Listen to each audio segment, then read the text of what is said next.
안녕하세요. 매주마다 저희가 온라인으로 예배를 드리다 보니까 이제는 이것도 점점 익숙해져 가는 것 같습니다. 네, 문제가 뭐냐면 집에서 예배를 드리시는 분들이 때로는 편안한 게 익숙해지게 되면 그게 이제 좀 어려움이 되실 수 있다는 거죠. 그렇기 때문에 이럴 때일수록 집에서 계신 분들은 좀 더 마음의 준비들을 잘 하시고 또 주일의 준비들을 잘 이루셨으면 좋겠습니다. 오늘 본문 말씀 먼저 읽고 시작하도록 하겠습니다. 베드로전서 5장 1절부터입니다. 한 절씩 같이 교독하도록 하겠습니다. 베드로전서 5장 1절부터 14절까지입니다. 너희 중 장로들에게 권하노니 나는 함께 장로된 자요 그리스도의 고난의 증인이요 나타날 영광에 참여한 자니라. 너희 중에 있는 하나님의 양무리 지키되 억지로 하지 말고 하나님의 뜻을 따라 지원함으로 하며 더러운 이득을 위하여 하지 말고 기꺼이 하며 맡은 자들에게 주장하는 자세를 하지 말고 양무리의 본이되라. 그리하면 목자장이 나타나실 때에 실지 아니하는 영광의 관을 얻으리라. 젊은 자들아 이와 같이 장로들에게 순종하고 다 서로 겸손으로 허리를 동이라. 하나님은 교만한 자를 대적하시되 겸손한 자들에게는 은혜를 주시느니라. 그러므로 하나님의 능하신 손 아래에서 겸손하라. 때가 되면 너희를 높이시리라. 너희 염려를 다 주께 맡기라. 이는 그가 너희를 돌보심이라. 근신하라 깨어라 너희 대적 마귀가 오는 사자같이 돌아다니며 너희는 믿음을 굳건하게 하여 그를 대적하라. 이는 세상에 있는 너희 형제들도 동등한 고난을 당하는 줄을 알미라. 모든 은혜의 하나님 곧 그리스도 안에서 너희를 부르사 자기의 영원한 영광에 들어가게 하시니가 잠깐 고난을 당한 너희를 친히 온전하게 하시며 굳건하게 하시며 강하게 하시며 털을 견고하게 하시니라. 권능이 세세 무궁하도록 그에게 있을지어다. 아멘. 내가 신실로 형제로 하는 신뢰하도록 말미암아 너희에게 간단히 써서 권하고 이것이 하나님의 참된 은혜임을 증언하노니 너희는 이 은혜에 굳게 서라. 택하심을 함께 받은 바벨론에 있는 교회가 너희에게 문안하고 내 아들 마가도 그리하느니라. 너희는 사랑의 입맞춤으로 서로 문안하라. 그리스도 안에 있는 너희 모든 이에게 평강이 있을지어다. 이스라엘 사람들의 문화는 그런 문화입니다. 그들이 같이 인사하는 문화가 입맞춤의 문화인 거죠. 지금과 같은 코로나의 시대에 이런 문제가 되면 좀 많이 어려움이 되겠죠. 이거는 우리가 있는 그대로의 어떤 형식을 따라가라 그렇게 얘기하시는 게 아님을 저희들이 알 수 있죠. 이건 문화에 따라 좀 다를 수 있고 그때 어떤 상황에 따라 좀 다를 수 있습니다. 중요한 건 뭐냐면 형제자매들이 함께 문안의 인사를 할 수 있는 것, 안부의 인사를 하고 마음을 같이 나눌 수 있는 것, 이런 것이 중요하다라고 저희들에게 얘기하고 있는 거죠. 지금 베드로는 편지를 쓰면서 편지를 받는 그들에게 그 아시아 북쪽에 있는 그런 그 성도들에게 그들의 마음을 함께 나누고 또 그들을 문안하고 있습니다. 지금 각자 집에서 저희들이 예배를 드리고 있지만 성도님들의 삶에 하나님의 은혜가 함께하기를 또 간구합니다. 뿐만 아니라 성도님들도 저희들이 같이 보지 못하지만 성도들을 위해서 기도하시고 마음을 함께 나누셔서 오히려 이러한 어려움의 시간들이 저희들이 서로 그리워할 수 있는 좋은 시간들이 된다 그러면 이거는 또 하나의 저희들에게 기쁨의 모습들이 되어져 갈 수 있겠죠. 근데 만약에 이 온라인 예배로 인해서 저희들이 같이 떨어져 있는 게 자연스러워져 가고 또 이 시간을 편하게 쓰게 된다 그러면 저희들의 영적인 삶에 큰 어려움이 되실 겁니다. 어느 때보다도 지금은 저희들의 마음을 조금 더 정리하시고 더 예배에 집중하시는 그런 시간들이 되셔야 될 것입니다. 오늘은 베드로전서의 마지막을 저희들이 볼 수 있습니다. 5장까지 되어 있는 짧은 장이지만 마지막 5장을 통해서 베드로는 정리를 해주고 있어요. 베드로전서의 키워드가 뭐라고 말씀을 드렸죠? 예, 고난이죠. 베드로전서의 키워드는 고난입니다. 당시의 고난은 지금 저희들이 겪고 있는 이 정도의 고난을 얘기하지 않아요. 그들은 예수 그리스도를 믿는다는 그 하나로 인해서 잡혀서 죽음을 당하는, 그리스도를 믿는 믿음으로 인해서 많은 고통과 고난의 일들이 그들에게 있었습니다. 예수님을 믿지 않아요 라고 한마디를 하면 그들에게 있어서는 아무 문제가 없었어요. 근데 주님을 믿는다, 예수 그리스도가 나의 주님이십니다 라는 고백이 그들에게 있는 순간 그들은 자신들의 목숨을 내놓는 모습까지 그들에게 필요했던 거죠. 그런 고난의 시간들을 보내면서 나름대로 때로는 숨어서 예배를 드리고 그런 여러 가지의 어려움들을 그들이 겪었습니다. 근데 그런 어려움을 겪는 이들에게 베드로는 그들을 위로하고 너희들이 잘하고 있어, 그래 그런 거야 라고 얘기하는 것보다는 오히려 조금 더 그들을 강력하게 붙잡아주는 메시지를 저희들에게 던져주고 있죠. 그러면서 이 고난은 모든 사람에게 있는 것인데 너희가 이 고난이 없으면 사생자라고 표현할 정도로 히브리서에서 얘기하는 이 고난에 대한 분은 모든 그리스도인들에게 함께 있는 것입니다. 베드로도 저희들에게 그렇게 얘기를 하죠. 9절에 보시면 너희는 마음을 굳건하게 하여 그를 대적하라. 이는 세상에 있는 너희 형제들도 동일한 고난을 당하는 줄을 알미라. 지금 편지를 받는 그들뿐만 아니라 누구도 고난을 당하고 있냐면 세상에 있는 모든 그리스도인들은 동일한 고난을 당하고 있다라고 얘기하는 거죠. 이거는 그들뿐만 아니라 지금의 살아가는 저희들도 마찬가지입니다. 저희들도 동일한 고난 속에 살아가고 어쩌면 이 코로나의 시대에 많은 사람들이 크리스찬들을 어려워하고 크리스찬들에 대해서 함부로 얘기하는 모습들이 더 많이 일어나는 시대이지만 여전히 저희들은 그런 곳에서 예수 그리스도 그분을 선포하고 예수 그리스도의 그분의 은혜를 저희들이 나타나는 시간들을 가져야 되는 거죠. 저희들이 너무 주눅들거나 아니면 작아지지 않으셨으면 좋겠습니다. 주님을 얘기하는 데 있어서 예수 그리스도 그분을 선포하는 데 있어서 마음에 두려워하거나 힘들어하지 않으셨으면 좋겠습니다. 우리는 우리가 갖고 있는 기쁨을 표현하는 자들이에요. 물론 그것이 쉽지 않을 수 있죠. 왜냐하면 우리는 여전히 육적인 것에 지배를 받고 있는, 또 환경적인 것에 지배를 받고 있는 인생을 저희들이 살아가기 때문에 저희가 이런 것이 쉽지 않은 부분들이 될 수도 있을 겁니다. 그렇기 때문에 저희들이 갖고 있는 이 영적인 삶의 질을, 또 신앙의 삶의 질을 높일 필요가 있고요. 그것을 계속적으로 만들어가지 않으면 저희는 세상의 지배를 받는 인생을, 아니면 우리가 갖고 있는 육적인 것에 지배를 받는 삶을 살아갈 수밖에 없죠. 제가 말씀을 쭉 준비하면서 어떤 분의 글을 하나 읽었는데 그분의 글을 읽으면서 많은 생각을 다시 한번 또 하게 됐습니다. 그분은 그런 얘기를 하셔요.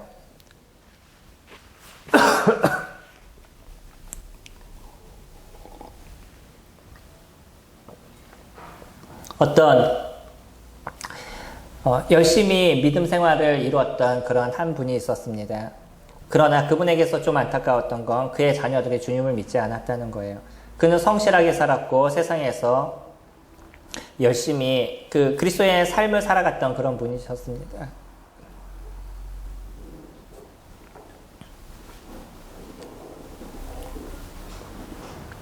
그분이 갖고 있었던 마지막 소원이 있었었는데 그 마지막 소원이 무엇이냐면 내가 마지막 죽음을 당할 때 어려워하지 않았으면 좋겠습니다. 이 죽음에 대해서 힘들어하거나 내 믿지 않는 자녀들 앞에서 이런 것에 대해서 내가 고통스러워하지 않았으면 좋겠습니다. 라는 그런 한 가지 소원이 있었어요. 그리고 그것을 갖고 주님 앞에 기도하는 시간들을 가졌습니다. 그리고 마지막 임종을 앞에 놓게 되셨을 때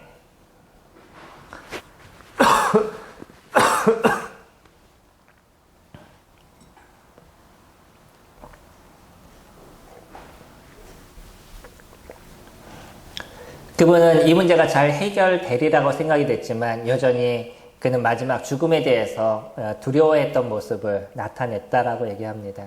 그것을 봤던 아들들이 뭐라고 얘기했을까요? 어떤 면에서 아들들은 그것을 보면서 그래 예수님을 믿었다라고 얘기하고 그렇게 살았던 아빠의 모습도 결국은 죽음 속에서 저런 모습인 거야 라고 얘기할 줄 알았어요. 근데 그 아들들이 뭐라고 얘기했냐면 그렇게 하나님 앞에서 열심히 살고 성실하게 살았던 우리 아빠도 마지막 영혼에 대한 모습에 있어서 두려워 떠는 모습을 보니까 이 영혼에 대한 모습이 얼마나 소중하고 중요한 건지를 이제 깨달았습니다. 라고 고백했다는 거예요. 이분의 모습은 어떠면 좋은 모습은 아니었을 겁니다. 그분이 마지막 죽음을 앞두게 됐었을 때 이루고 싶은 그런 모습은 아니었었어요. 편안하게 하나님을 만나고 싶었고 그런 죽음이 그에게 고통이 되지 않기를 원했던 거죠. 그러나 우리가 갖고 있는 육체는 정신을 지배하는 모습이 이렇게 많이 나타나고 있다는 거예요. 우리는 육체적인 것을 너무 간과해서는 안 됩니다. 특히 크리스찬들의 모습에 나타나고 있는 이 육에 대한 부분을 나는 이길 수 있어. 나는 잘 살아가. 난 크리스찬의 모습을 잘 이뤄가. 라고 얘기하는 순간 어느 순간 우리는 쓰러질지 알 수 없다는 거예요. 그분도 열심히 주님을 섬기는 그런 분이었고 하나님을 사랑하는 분이었습니다. 그럼에도 불구하고 마지막 죽음의 공포는 쉽게 그분의 모든 것을 잠식하는 모습들이 되어져 갔다는 거죠. 그렇기 때문에 우리는 끊임없이 우리 이 육체적인 것을 이기는 우리의 육체와 육신적인 것을 이기는 시간들을 가져가야 되는 것이고 이 육신적인 것이 우리들의 삶에 얼마나 큰 문제와 어려움을 일으키는지에 대해서 우리는 날마다 고민하고 생각하는 시간들을 가지셔야 된다는 거예요. 그러지 않으면 저희들은 죄에 잠식되는 모습들을 가지게 될 겁니다. 하루 이틀 저희가 하나님의 말씀을 대하지 않고 또 주님의 말씀 안에 있지 않으면 우리는 알지 못하는 가운데 죄가 무뎌져 가는 그런 인생이 되어져 가는 것이고 이게 더 오래 지속이 되면 때로는 고통을 모르는 아픔을 당하는 그런 한생병에 걸리신 분들처럼 이 죄가 주는 고통에 대해서 알지 못하는 채 그냥 그렇게 살아가는 크리스찬이 되어져 가는 거죠. 근데 무서운 것이 있습니다. 그렇게 살아가도 이 크리스찬들이 그렇게 살아가는 사람이 자기가 어떤 문제 속에 어떤 잘못 가운데 있는지에 대해서 스스로 알지를 못한다는 거예요. 나는 나름대로 성경 말씀을 알고 있어서 어떤 순간에 성경 말씀을 사용해서 얘기를 하고 다른 사람이 잘못하는 것을 보면 그것을 잘 지적하는 모습들도 가져가고 있기 때문에 나는 믿음 안에서 잘 살아가 라는 착각을 때로는 할 수 있다는 거죠. 이거는 조심해야 될 부분입니다. 그래서 우리는 날마다 하나님의 말씀을 보아야 되고 그 말씀 안에서 나를 비춰보는 인생을 살아가게 됐었을 때 그리스도의 그 놀라우심과 크심이 나를 붙잡게 되고 이 육신적인 것을 이기고 이 육체적인 것을 이기는 그런 시간들을 저희들이 가져갈 수가 있는 거죠. 저희는 신앙생활의 질을 높여야 됩니다. 베드로는 그것을 원하고 있는 것이에요. 너희가 육체적인 것이 너희들을 잠식하는 시간은 순식간에 일어난다는 거예요. 그렇기 때문에 너희들 스스로가 이 신앙생활의 질을 높이고 점점 나의 모습을 그리스도의 모습에 합당한 모습으로 만들어가는 그런 인생을 너희가 살아가야 된다라고 이야기를 합니다. 그 첫 번째는 무엇으로 얘기하고 있냐면 5장 1절부터 6절까지 모습에서 저희 1절부터 6절까지 7절까지의 모습인데 저희가 6절 말씀 잠깐 보시면 그러므로 하나님의 능하신 손 안에서 겸손하라. 때가 되면 너희를 높이시리라. 그 중심을 뭐라고 얘기하냐면 겸손이라고 얘기합니다.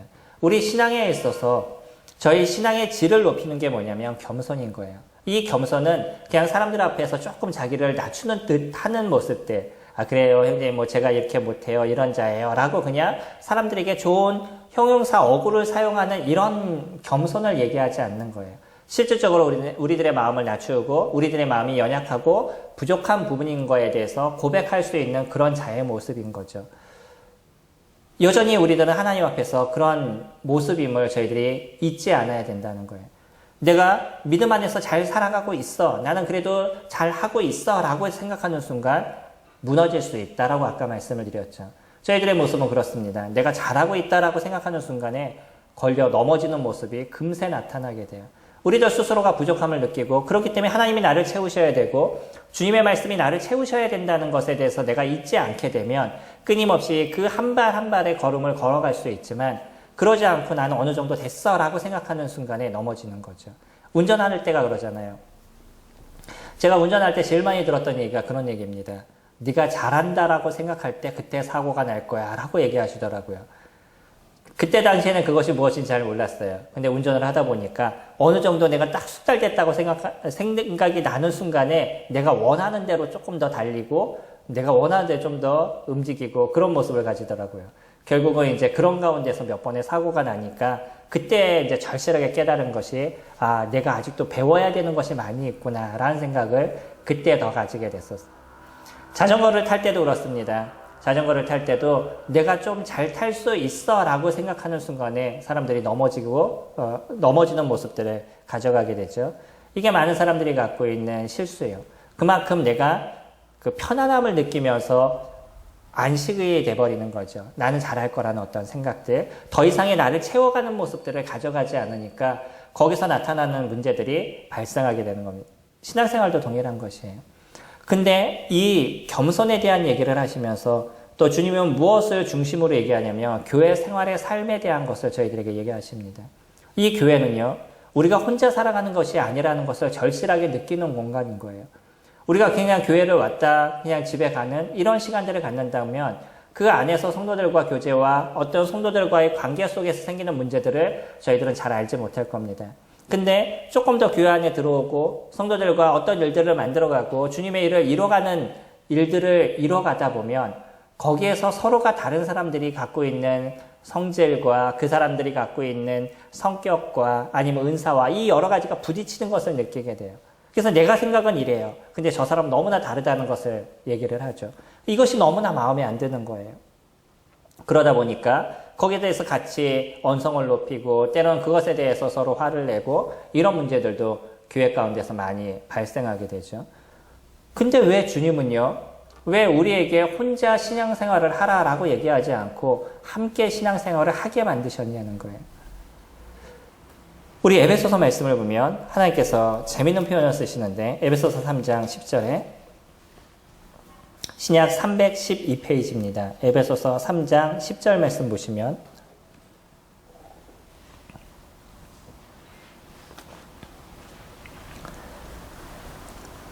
에베소서는 하나님께서 이루신 경륜에 대한 걸 쭉 얘기를 하시죠. 그래서 인간이 죄 가운데 있는데 이 죄에서부터 우리를 건져내시고 이제 교회라는 곳으로 셨다라고 얘기하셔요.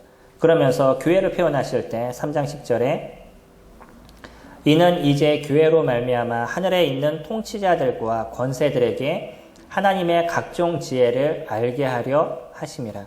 여기서 통치자와 권세 있는 자들은 어떤 영적인 존재를 이야기를 합니다. 우리가 문맥상으로 그걸 봤을 때 영적인 존재인 것에 대해서 정확하게 보여져요. 어떤 사람은 이것을 세상의 어떤 통치자로 얘기하는데 그렇게 보기에는 조금 한계가 있습니다.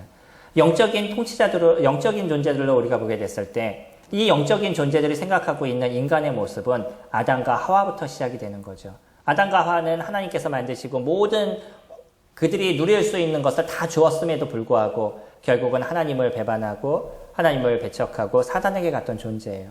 또 그 속에 사람들이 아담과 하와를 지어주셨는데 그 둘이 함께 온전하게 살아가는 모습이 아니라 결국은 그들이 이 사단의 이야기를 들으면서 서로 반목하고 싸우는 그런 얘기들. 아담은 그 전에 했던 얘기가 내 뼈 중에 뼈요, 내 살 중에 살이라고 그렇게 얘기했던 이 아담이 죄가 딱 그에게 들어가는 순간에 했던 얘기가 하나님께서 나에게 주신 저 여자로 인해서 내가 범죄했습니다. 이렇게 표현을 하죠.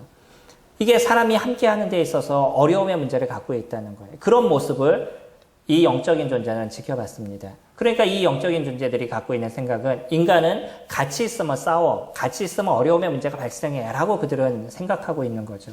근데 교회를 만드셨어요. 이 교회를 만드셨는데 하나님께서 만드신 이 교회 안에 성도들이 함께하고 자신을 낮추고 연합하는 모습을 보여주고 있는 거죠. 그런 하나님께서 만드신 이 아름다운 교회를 봤었을 때 이 영적인 존재들이 할 말이 없어져 가는 거예요. 하나님께서 하신 부분이 얼마나 놀랍고 아름다운지에 대해서 더 이상 표현하지 못하는 그런 하나님을 높이는 마음을 밖에 그들이 가질 수 없었다라고 얘기하는 게 이게 에베소서 3장 10절에 대한 이야기입니다. 주님은 그렇게 교회를 만드신 거예요. 아직은 이 교회가 완전하지는 않습니다. 근데 우리는 그 완전함을 위해서 나아가는 존재들인 거예요. 이 완전함은 혼자서 이루어지는 그런 것이 아니라 부족한 사람들이 같이 모이고 연약한 사람들이 같이 모이고 성격과 은사와 우리가 갖고 있는 그 성질이 다 다른 사람들이 함께 모여서 하나의 공동체를 이뤄가고 있는 거죠. 하나의 목표를 향해서 함께 걸어가고 있는 거예요. 거기에서 부족함을 서로 채워져 갑니다. 그러나 만약에 우리가 육적인 것이 더 일어나는 모습들이 된다 그러면 하나님의 말씀이 아니라 내 생각이 더 먼저인 그런 모습들이 된다면 교회는 계속적으로 반목하고 싸움의 모습들이 드러나게 될 거예요. 그렇기 때문에 오늘의 말씀에서 가장 중요한 건 무엇을 얘기하고 있냐면 너희들이 겸손하라 라고 얘기합니다. 이 겸손은 함께 이뤄가는 데 있어서 가장 중심이 되고 있는 성질에 대한 부분인 거예요. 그런 덕목입니다. 우리가 서로 겸손하게 되고 내가 부족함을 인지하고 다른 사람의 얘기를 존중할 수 있고 그것을 통해서 무엇인가를 만들어가는데 함께 할 수 있는 부분들이 된다 그러면 주님은 이것을 아름답게 이루어 가신다는 거예요. 우리가 갖고 있는 모습이 완전하기 때문에 우리가 하나의 모습을 만들어가는 것이 아니라 우리가 갖고 있는 것이 무엇인가 특별한 것이 있기 때문에 교회가 아름다워져 가는 것이 아니라 부족한 사람들이 그 부족한 것을 채워나가는 것이 교회인 것이죠. 그러면서 한 가지 예를 저희들에게 얘기하죠. 그래서 그것이 장로에 대한 부분입니다. 교회를 이끄는 장로들을 하나님께서 세우셨고요. 이 장로들의 성경은 장로라고 표현하고 지금 시대는 목사라고 표현하기도 하고 목회자라고 표현하기도 하죠. 때로는 감리교는 감독이라고 표현하기도 합니다. 그것이 감독이든 장로든 아니면 목사든 어떤 표현을 쓰는 것이 중요한 것이 아니라 그렇게 교회를 이끄는 중심적인 역할을 하는 사람들의 얘기인 것이죠. 그런 사람들을 교회에다 세우셨습니다. 그리고 이 사람들을 통해서 하나님께서 교회를 치리하게 하셨다는 거예요. 이스라엘 백성들을 다루는 데 있어서 이스라엘 백성들을 치리하는 데 있어서 하나님은 모세를 세우셨죠. 모세 이후는 여호수아를 세웠었습니다. 그들을 세워서 이 교회가 온전하게 갈 수 있도록 하나님께서 일들을 이뤄 가시는 거죠. 지금의 교회는 그런 것입니다. 장로들을 세우시고 그 장로들을 통해서 교회를 온전하게 만들어 가시는 거기 때문에 어떤 장로가 세워지느냐에 따라서 교회의 질이 달라지게 되어져 있어요. 그렇기 때문에 우리는 끊임없이 기도해야 될 것입니다. 어떤 장로가 세워져야 될지. 또 그런 장로는 가급적이면 혼자 이루는 것보다는 두세 명의 복수들로 잘 이루어지는 그런 장로 체계가 만들어져 가야 될 것이에요. 그것이 더 이상적이고 더 아름다움의 모습을 이뤄갈 수 있을 겁니다. 근데 만약에 이 장로들이 서로 겸손하지 못하고 서로 싸우고 분쟁하는 모습이 드러난다 그러면 교회 성도들은 얼마나 힘들고 어렵겠어요. 그거는 한 사람이 섬기는 것보다 더 큰 아픔이 될 것입니다.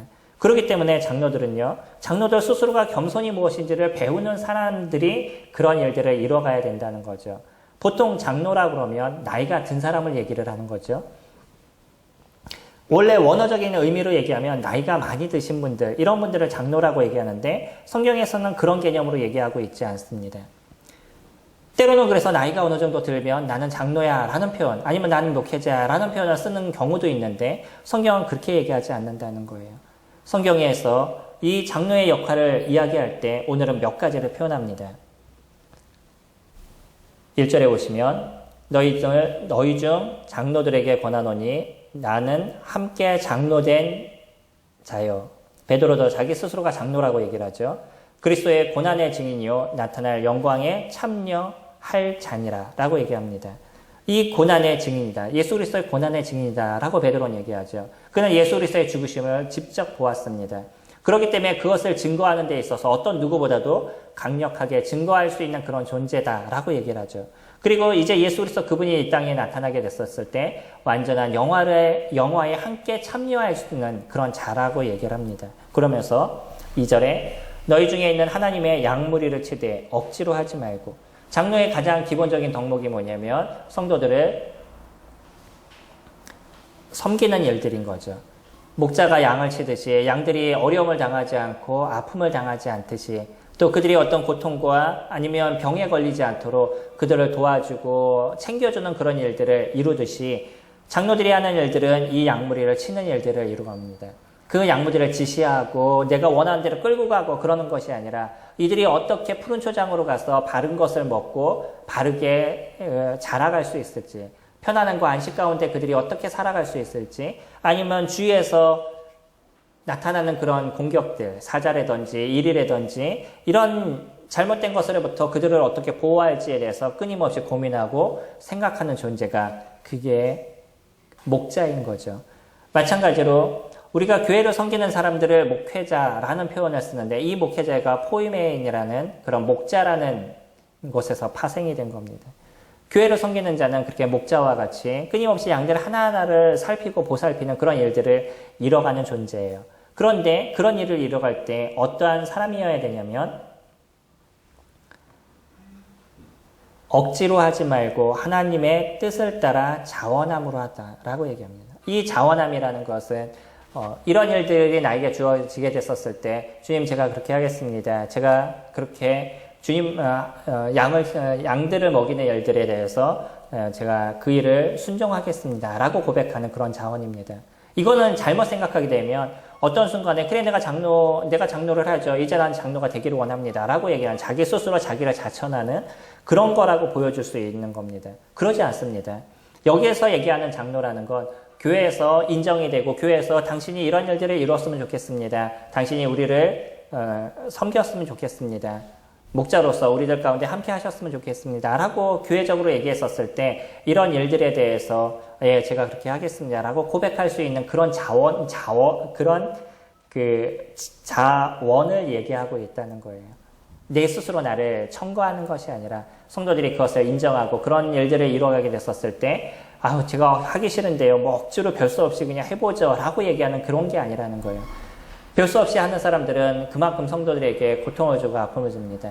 조금의 어려움이 있었을 때 당신네들이 이래서 내가 이 일을 하잖아요. 라고 얘기하는 그런 이야기들이 입에서 툭툭 튀어나오게 되고 조금의 힘들만 있으면 그 힘든 것 갖고 성도들에게 막 쏟아붓는 그런 일들을 이뤄가게 되는 거죠. 근데 자원하게 되면 그것이 하나님의 음성으로 듣고 하나님 제가 하겠습니다 라는 고백을 이루는 자들은 자기의 삶의 모든 것을 이 일을 위해서 투자하는 자들이 되어져 가고 있습니다. 이사야는 그렇게 얘기했죠. 누가 나를 위해서 갈꼬 라고 얘기했을 때 주님 제가 여기 있사오니 저를 보내소서 라고 고백하는 그런 아름다움의 모습을 그가 보여줬습니다.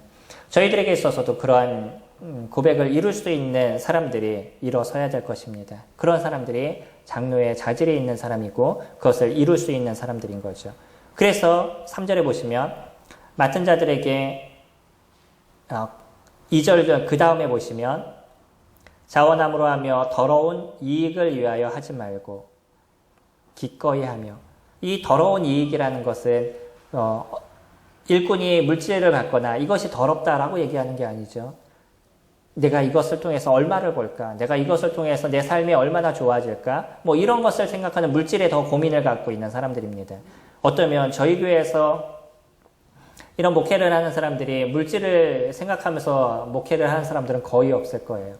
일반 때로는 큰 대형 교회를 보면 그들이 받고 있는 어떤 연보의 금액이 너무나 크기 때문에 그것을 하기 위해서 애쓰는 사람들이 적지 않게 있는 게 사실이지만 저희와 같은 모임의 형태를 갖고 있는 교회들은 어떤 물질적인 것을 생각하고 장로를 하는 사람들은 그렇게 많지 않을 겁니다. 근데 또 어떤 생각을 갖고 있냐면 명예를 통해서 장로를 하고 싶은 분들이 때로는 있다는 거예요. 내가 다른 사람들의 앞에 서기 원하고 다른 사람들의 총망을 받기를 원하고 꼭 내가 그 일을 꼭 해야 되는 사람인 것처럼 스스로 생각해서 어떻게 하든 장로가 되기 위해서 노력하는 그런 사람들도 간혹 있을 때가 있는 거죠. 주님은 그것을 얘기하지 않습니다. 우리가 얘기하는 내 스스로 명예를 위해서 얘기하는 그런 어떤 더러운 이익을 위해서 하는 그런 것이 아니라 아니면 내가 이것을 통해서 내 생활의 어떤 필요를 채울 거야라는 그런 물질적인 이익을 위해서 이 일을 이루는 것이 아니라 오직 양들을 섬기는 하나님의 말씀을 통해서 이 교회의 온전함을 위해서 수고해 나가는 그런 마음을 위해서 이 일을 하라라고 얘기하는 거죠. 그렇기 때문에 자기 스스로 자기의 부족함을 인지하고 하나님의 말씀에 더 가까이 나가려는 그런 마음을 갖지 아니하면 장로는 성도들에게 어려움을 주고 아픔을 주는 문제들이 발생하게 될 겁니다. 3절은 또 한 가지를 얘기하는데 맡은 자들에게 주장하는 자세를 하지 말고 양무리의 본이 되라고 얘기하죠. 이스라엘 백성들이 양을 치는 모습은 다른 나라가 양을 치는 모습과 좀 다르다라고 얘기합니다. 혹시 그 양을 치는 모습을 본 적이 있나요? 미국이나 이런 데서 뭐 다른 그 가축을 치는 걸 보면 가축들이 쭉 걸어가고 말이라든지 뭐 이런 가축들이 물려 있고 그 주위에 사냥개들이나 뭐 이런 사람들이 있어서 또 사람들이 있어서 그 테두리에서 벗어나지 않도록 사냥개들이 막 그 짖고 막 소리 지르고 이러면서 한 대열을 만들어서 계속 이렇게 가죠. 이게 일반적으로 우리가 보고 있는 그런 가축을 치는 모습들입니다. 근데 이스라엘의 모습은 조금 다르다라고 얘기해요. 이스라엘은 목자가 앞을 향해서 이렇게 걸어가면 뒤에 양들은 그 목자를 보고 그냥 쫓아가는 거예요. 뒤에서 막 억지로 데려가지 않아도 목자가 앞으로 가면 그 목자를 보고 양들이 이렇게 따라갑니다. 예전에 사파나 그런 거 보신 적 있나요? 여호와는 나의 목자시니 뭐 이런 글이 적혀있는 시편 23편 말씀이 적혀있는 사파를 보면 예수님으로 보이는 어떤 분이 걸어가고 그 뒤로 양들이 쫓아가는 모습들을 혹시 보신 적 있는지 모르겠어요. 이것이 이스라엘이 양을 치는 모습입니다. 결국은 뭐냐면 양들이 누구를 아는 거냐면 목자를 아는 것이에요.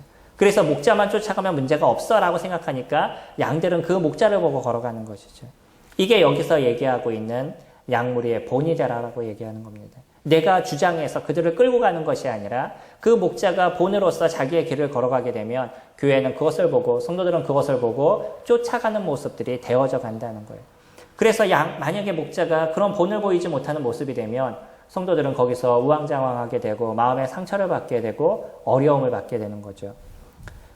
목자에 대한 모습을 그렇게 이야기하고 있습니다. 목자는 그와 같은 일들을 이뤄라 아주 짧게 저희들에게 보여주죠.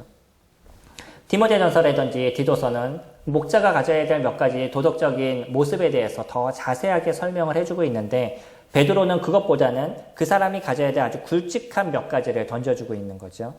그게 억지로 하지 말고 자원함으로 하라는 것, 더러운 일을 위해서 하지 말라는 것, 그리고 양들에게 주장하는 자세를 갖지 말고 오직 본이 되는 모습을 가져가라. 그렇게 얘기를 합니다. 이것이 장로가 가져야 될 기본적인 자세에 대한 부분이에요. 그러면 장로는 여기서 무엇을 하라고요?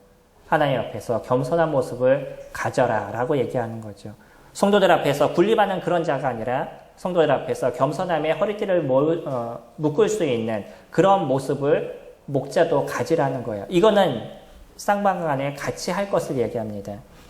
5절에 보면 성도들에 대해서 얘기하는데 젊은 자들아 이와 같이 장로들에게 순종하고 다 서로 겸손으로 허리를 동이라. 하나님은 교만한 자를 대적하시되 겸손한 자에게는 은혜를 주시느니라. 젊은 자들아 라고 얘기하니까 어린 사람들을 얘기하는 것처럼 보이지만 이것이 성도들을 향해서 하는 얘기입니다. 성도들에게서 뭐라고 얘기하냐면 장로들에게 순종하고 서로 겸손으로 허리를 동이라 라고 얘기를 하죠. 성도들에게 주어진 건 아주 단순하게 얘기를 합니다. 더 많은 것을 표현해 주지 않아요. 대부분의 다른 서신서도 끊임없이 얘기하는 게 뭐냐면 순종에 대한 부분인 거죠. 그러니까 장로가 장로의 길을 잘 가게 됐었을 때 그 본에 보이는 모습을 가게 되면 성도들은 그것을 쫓아가는 삶을 살아가도 충분하게 이 교회는 아름다움의 모습을 만들어 간다라고 얘기를 하죠. 그러면서 얘기하시는 게 겸손이에요. 너희가 겸손으로 허리를 동이라 라고 얘기를 합니다. 여기에서 우리는 조금 고민하게 됩니다. 어떤 때는 이 장로보다 성도들이 더 특별할 때가 있고 더 많은 능력을 갖고 계시는 부분들이 있어요. 이제 이런 부분에 있어서 내가 더 많은 능력이 있는데 장로가 하는 얘기가 들어보니까 별로 마음에 들지 않을 때도 있습니다. 자, 그럼에도 불구하고 주님이 주신 우리의 명령은 아주 단순한 명령을 주셨어요. 거기에서 나타나는 문제, 혹 장로가 실수하거나 장로가 잘못하는 모습을 가지고 있어도 그것에 대해서 순종하는 모습을 가져가면 그것을 누가 보상해 줄 것이냐면 하나님께서 보상해 주신다는 거예요. 그게 우리가 지금 읽어봤던 5절 중간부터의 얘기입니다. 하나님은 교만한 자를 대적하시되 겸손한 자들에게 은혜를 주신다라고 얘기하죠. 겸손으로 허리를 동이게 되면 거기에 대한 일들에 대해서 하나님께서 보상해 주신다라고 얘기해요. 그래서 아까 읽었던 6절 그러므로 하나님의 능하신 손 아래에서 겸손하라. 때가 되면 너희를 높이시리라 얘기하죠. 그런 겸손의 모습을 가져가고 그렇게 순종의 모습을 가져가면 나중에 그런 자질을 갖고 있는 성도들이 또 새로운 장로의 모습으로 만들어져 나갈 것입니다. 그런 중심을 갖고 있는 사람들이 나중에 장로가 되어야 돼요. 성도의 모습을 우리가 섬김의 모습이 있을 때도 주장하는 모습을 갖고 있고 뭔가 자기의 목소리를 높이는 사람들이 된다 그러면 나중에 이런 사람들이 장로가 됐었을 때 교회는 또 어려워지게 되는 거죠. 때가 되면 주님께서 높이실 겁니다. 진짜 하나님 앞에 순종하고 겸손으로 허리를 동일 수 있는 모습들이 되면 하나님께서 그런 사람들을 귀하게 사용하실 것이고 아름답게 사용하실 거예요. 이것이 주님이 얘기하신 이 교회의 겸손입니다. 그것이 우리 가운데 만들어지게 될 때 우리들의 영적인 질이 높아지는 것이고 이 교회가 갖고 있는 영적인 질이 높아져 가는 것이에요. 장로들은요, 때로는 힘듦의 일들을 많이 이룰 때가 있습니다. 자신의 삶의 모든 것을 교회가 첫 번째인 인생을 살아야 되는 거고 때로는 가족보다도 교회가 더 먼저인 인생을 살아갈 때가 많이 있습니다. 그리고 그의 인생의 모든 것을 주님 앞에 쏟는 일들을 이뤄가게 되는 거죠. 저희는 그러한 장로들이 많이 세워지기를 소망하는 마음이 있습니다. 장로는요, 능력적으로도 많은 부분에 있어서 뛰어난 모습들을 가져가야 될 것이에요. 지금의 우리의 시대는 옛날의 시대하고 좀 달라졌습니다. 학력도 많이 높아졌고 또 사람이 사는 삶의 어떤 질도 많이 높아졌고 세계를 보는 세계관에 대한 부분도 많이 높아졌어요. 앞으로 우리 가운데 세워질 그런 장로들에 대한 부분은 그 많은 것에 대해서 준비하고 그 많은 것을 섭렵할 수 있는 그런 장로들이 세워져야 될 것입니다. 아마 조금 더 어린 사람들이 이제 준비하는 가운데 그런 일들이 이루어지는 모습이 될 것인데 이 일을 위해서 성님들이 많은 기도를 이루어 주셨으면 좋겠습니다. 그래서 잘 준비된 장로들이 교회 가운데 세워지고 이 교회가 아름다움의 모습들을 만들어져 가야 되는데 4절에 보시면 그리하면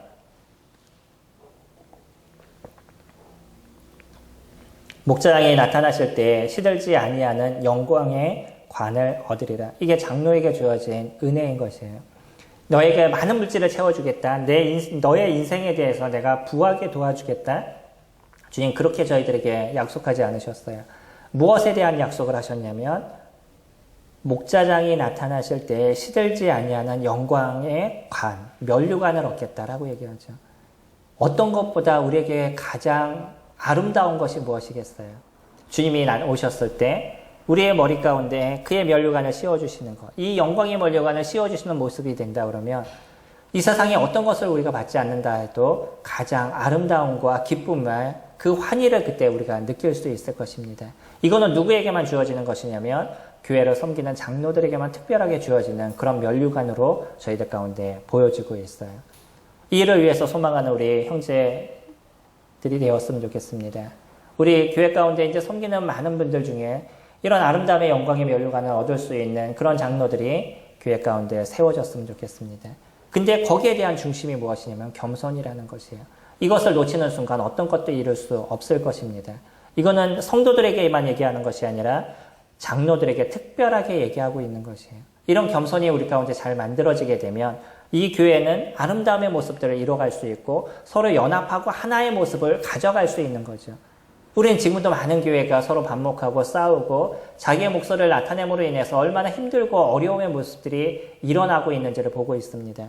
장로들이 그러한 모습들을 나타내면서 얼마나 많은 성도들이 상처를 받고 고통을 받는지를 저희들이 보고 있어요. 근데 그렇게 목소리를 높이는 장로들의 마음은 나는 그래도 이것이 교회를 위하는 거야 라는 생각을 갖고 있다는 거예요. 그리고 어떤 자기 스스로의 어떤 사명을 갖고 있는 거죠. 자기가 이렇게 해야지만 교회가 아름다워질 거라고 생각하는 거지만 사실은 말씀 안에서 그의 스스로가 모든 것을 놓치고 있는 거라는 거예요. 겸손할 수 있고 허리를 동일 수 있는 것, 주장하는 자세를 취하지 않는 것, 이것이 장로의 덕목임에도 불구하고 자기 스스로가 뭔가 교회를 잘 이끌 것처럼 생각하는 그런 모습들이 결국 교회를 멍들게 하고 성도에게 아픔과 어려움을 주고 있는 것이죠. 그래서 7절에 혹시 어려움의 문제가 있다 할지라도 너무 염려하지 말라는 거예요. 너희 염려를 다 주께 맡기라. 이는 그가 너희를 돌보심이라. 우리들의 염려를 주님 앞에 맡길 수 있는 것. 아마 우리가 영적으로 조금 더 성장하면 성장할수록 가질 수 있는 것 중에 하나가 뭐냐면 그만큼의 걱정이 줄어들다는 거예요. 주님을 우리가 믿으면 믿을수록 주님을 알면 알수록 더 이루어지는 게 뭐냐면 우리들의 삶이 좀 더 단순해져 가요. 예전엔 모든 걸 복잡하게 생각하고 생각할 게 너무나 많았어요. 이 일을 해야 되나, 저 일을 해야 되나, 이렇게 해야 되나, 저렇게 해야 되나, 많은 고민과 생각들이 계속 내 마음속에 있다 보니까 거기에 대해서 어렵고 힘들고 때로는 고민이 되고 미래에 대한 걱정이 많고 이런 이런 삶을 우리가 살아가는데 점점 주님 앞에 들어오고 말씀 앞에 점점 우리가 서가면 서갈수록 그래요. 주님께서 하실 겁니다. 또 주님께서 이끄실 겁니다. 그렇기 때문에 제가 주님을 보고 그냥 일을 이루겠습니다. 제가 그렇게 살아가겠습니다라는 고백이 우리들 안에서 더 나오게 되는 거죠. 우리들의 염려를 주님 앞에 던져놓는 모습들이 만들어져 나가요. 이거는 교회를 섬기는 모습도 마찬가지고 또 교회에 대해서 걱정하는 모습도 마찬가지고 우리 각자가 살아가는 삶의 모습도 마찬가지인 거죠. 그 염려를 주님께 맡길 수 있는 것, 주님께서 우리로 돌보심에 대한 확신을 저희들이 가질 때 이것이 가능한 거죠. 두 번째는 우리의 신앙생활에 있어서 깨어있는 이 신앙생활을 하라라고 얘기합니다. 8절에 근신하라 깨어라 너희 대적 마귀가 우는 사자같이 두루다니며 삼킬 자를 찾나니. 우리가 영적으로 잠자는 걸 자기 스스로가 잘 아는 사람은 그리 많지 않아요. 그냥 자신은 어느 정도 잘 하고 있는 것처럼 생각될 때가 있습니다. 근데 자는 것과 깨는 것의 차이가 무엇일까요? 내가 자고 있을 때는 중심적으로 무엇을 이룰 때 내 생각이 중심이 될 것입니다. 우리가 깨어있다 그러면 그 깨어있다는 것은 하나님 말씀이 중심이 되는 인생을 내가 살아가고 있을 때예요. 내가 이런 행동을 할 때 그것이 말씀에 맞는 것인지, 내가 이런 행동을 할 때 그것이 주님이 원하는 것인지를 고민하는 삶을 살아가는 사람들이 깨어있는 삶인 거죠. 근데 그러지 않는 사람은 자기 생각의 중심입니다. 내가 이렇게 하니까 이렇게 될 것 같아. 내 생각에는 이럴 것 같아. 라고 주로 자기 생각의 어떤 중심을 얘기를 하죠. 가끔씩이요. 제가 교회에 있다가 집에 이렇게 가다 보면 저녁에 늦은 시간에 가다 보면 여름에는 길에서 주무시는 분들을 종종 볼 때가 있습니다. 근데 그냥 겉모습을 보면은 아주 깔끔하신 분이 술을 드시고 그냥 이렇게 주무시니까 넥타이는 다 풀러져 있고 뭐 이렇게 주무시는 분들이 계십니다. 이런 분이 만약에 그 아침에 일어나서 눈을 딱 뜨면 그 느낌이 어떠셨을까요? 저는 그렇게 해보지 않았기 때문에 그 느낌이 무엇인지 정확하게 알지 못합니다. 네, 길거리에서 막 이렇게 자다가 아침에 눈을 딱 떴어요. 정신이 차려서. 그때 느끼는 그 창피함이 어떤 걸까요? 근데 그분이 만약에 자기가 술에 취해서 자기의 생각을 술의 지배를 받지 않았으면 그 길거리에서 잠을 잤을까요? 그러지 않았을 겁니다. 술의 지배를 받다 보니까 그냥 길에서 누워서 잠을 자고 그냥 그렇게 살아도 그것이 그에게 있어서 아무 문제가 되지 않았어요. 그냥 눈을 감고 잠을 자면서 꿈에서 그냥 꿈꾸는 인생을 그가 살아가고 있었던 것이죠. 나중에 아침이 돼서 눈을 뜨게 됐었을 때 그때야 비로소 창피함이 무엇인지를 정확하게 알게 되는 거죠. 우리가 영적으로 잠잘 때도 그렇습니다. 내가 영적으로 잠자면 내가 어떤 행동을 하고 있는지, 내가 얼마만큼 죄를 드러내는 인생을 살아가고 있는지, 죄 가운데 지배받는 인생을 내가 살아가고 있는지에 대해서 자기 스스로가 그것을 깨닫지 못한다는 거예요. 내가 어떤 모습을 갖고 있는지에 대해서 그 스스로가 그것을 알지 못합니다. 그리고 나서 그러지만 자기 스스로는 잘하고 있는 것처럼 착각하고 있는 거죠. 그냥 그때는 마음이 편할 수 있어요. 아마 술을 드셔서 주무시는 분들의 잠은 꿀잠을 잘지도 모르겠습니다. 그때는 아무 문제가 없으니까. 그러니까 우리가 영적으로 잠자고 있을 때의 모습도 그런 모습이 될 수 있는 거죠. 나는 그냥 잘 살아가는 것 같아요. 그리고 이것이 더 좋은 것 같아요. 편안한 것 같아요. 근데 나중에 내 삶이 어떤 건지에 대해서 영적인 눈을 딱 뜨게 됐었을 때, 나의 모습에 대해서 영적인 눈이 딱 뜨게 됐었을 때, 그때야 비로소 그 창피함이 무엇이고 내가 살았던 삶의 그 일에 대해서 얼마나 많은 후회와 고통의 모습들이 우리 가운데 나타나겠어요. 주님은 그래서 끊임없이 얘기합니다. 깨어있으라는 것이에요. 이 깨어있는 것은 아주 단순합니다. 내가 오늘 하나님의 말씀을 붙잡는 인생을 살아가는 거예요. 오늘을 내가 보았던 그 말씀을 붙잡고 내가 오늘의 하루의 삶을 살아가는 것이고, 내가 하는 이 행동과 내가 하는 이 모습들이 하나님께서 기뻐하시는 일인지에 대해서 고민하는 인생을 살아가는 거죠. 쉘던은 그런 얘기를 했습니다. 예수님이라면 어떻게 하셨을까라고 그는 질문했었어요. 물론 그의 삶에 대해서 조금 더 고민하는 부분들이 우리 가운데 있겠지만 그가 던진 그 화두에 대해서는 우리는 많은 유익을 얻을 수 있을 겁니다. 내가 살아가는 데 있어서, 이것을 하는 행동에 있어서, 내가 이것을 준비하는 데 있어서 예수님이라면 어떻게 하셨을까라는 질문을 던지게 되면 내가 하는 행동의 모습들이 달라지게 되는 거죠. 내가 선택하는 것에 대한 부분들이 달라져 가게 될 겁니다. 그게 깨어져 있는 거예요. 그게 깨어있는 인생을 살아가는 겁니다.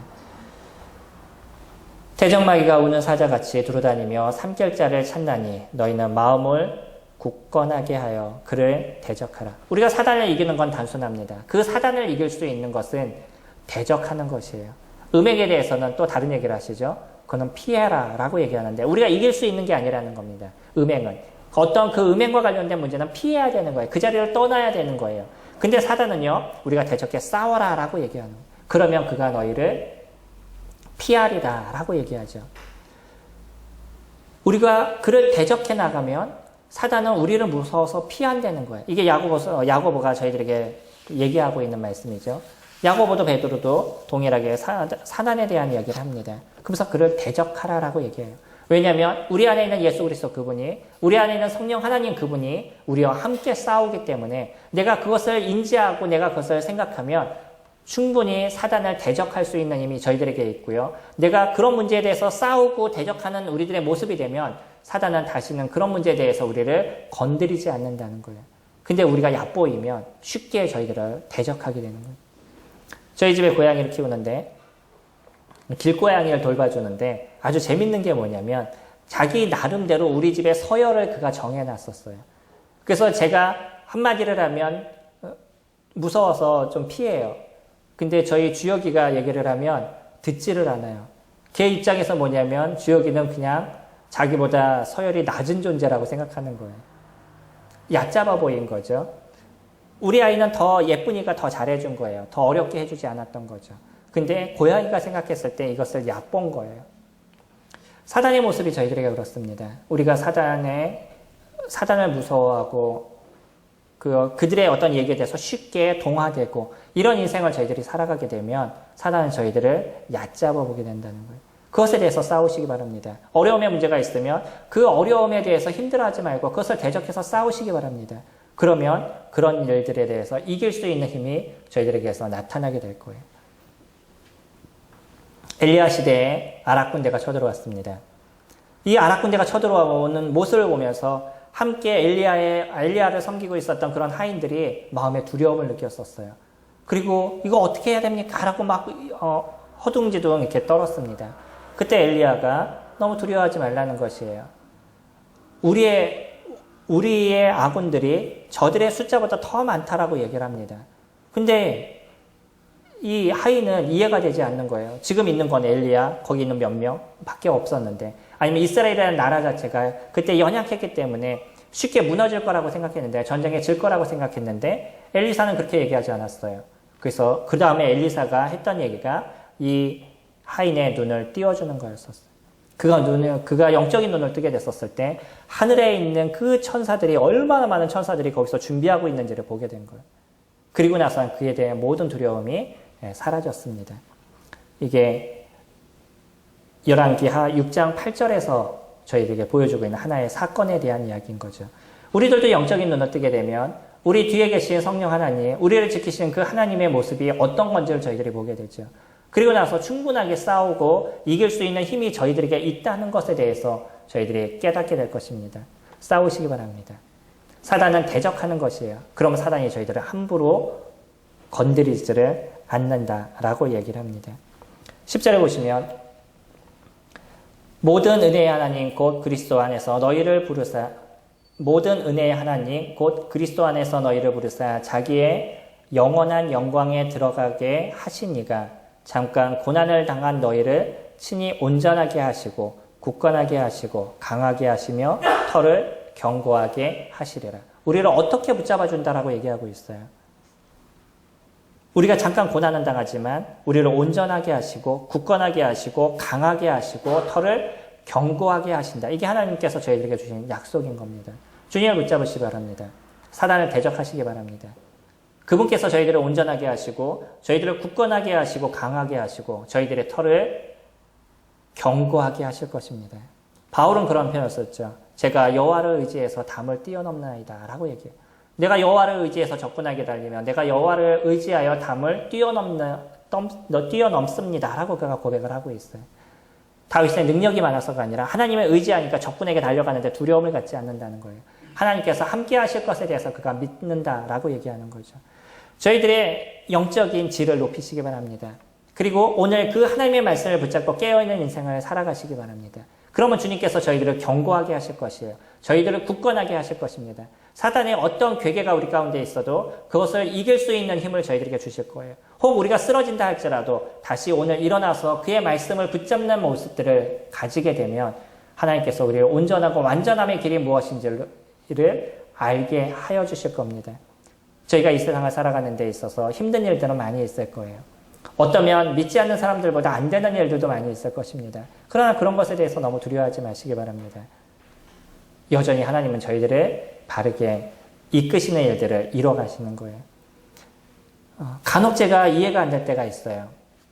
저희가 어머님과 같이 살면서 근로장려금을 받지 못했어요. 근데 그분들이 저에게 하는 얘기가 뭐냐면 거기에서부터 같이 사는데 공간만 분리된, 그러니까 부엌이 2개 있는 것만 되면 그러면 장려금이 나올 수 있습니다 라고 얘기했어요.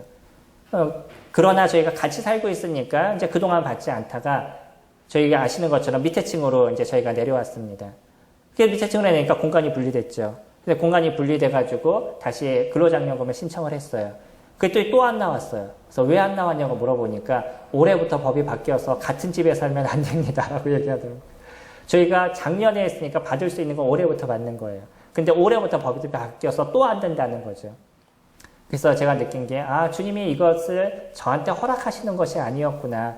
필요한 거 있으면 주님께서 더 채우시겠구나라는 생각을 가졌습니다. 어쩌면 이런 부분들이 세상 사람들보다 우리는 더 타이트하게 하나님께서 우리를 이끌어 가시는 모습이 있어요. 하지만 거기서 저희들이 배울 것이 있습니다. 여전히 하나님이 나를 채워주시겠다는 거예요.